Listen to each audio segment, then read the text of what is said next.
విభజన చట్టం ప్రకారం ఆంధ్రప్రదేశ్కు రావాల్సిన అంశాలను నెరవేర్చాలని డిమాండ్ చేస్తూ ఉత్తరాంధ్ర చర్చా వేదిక చేపట్టిన జనఘోష యాత్ర ఢిల్లీ చేరుకుంది.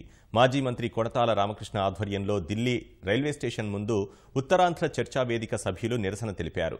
నల్ల వస్త్రాలు ధరించిన నాయకులు విభజన హామీలు నెరవేర్చాలని నినాదాలు చేశారు. వీరంతా మంగళవారం ఉపరాష్ట్రపతిని కలిసి విభజన హామీల అమలుపై చొరవ తీసుకోవాలని కోరనున్నారు. హామీలు అమలు చేయని మోదీ ప్రభుత్వానికి ఎన్నికల్లో ప్రజలు బుద్ధి చెప్పాలని కొణతాల రామకృష్ణ పిలుపునిచ్చారు.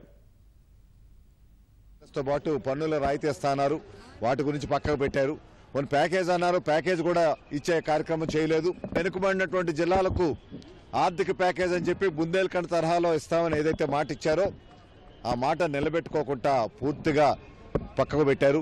ఈ ఏడాది ఇచ్చినటువంటి 350 కోట్ల రూపాయలు మళ్ళీ వెనక్కి తీసుకోవడం అన్నది చాలా సిగ్గుచేటైన విషయం. కడప స్టీల్ ప్లాంట్ కానీ, దుగ్గరాజపట్నం పోర్టు కానీ, మీకు కాకినాడలో ఉన్నటువంటి పెట్రోకెమికల్ కాంప్లెక్స్ కానీ, విజయనగరంలో ట్రైబల్ విశ్వవిద్యాలయం కానీ, రైల్వే జోన్ రావాలని చాలా కాలంగా పోరాటాలు జరుగుతున్నాయి.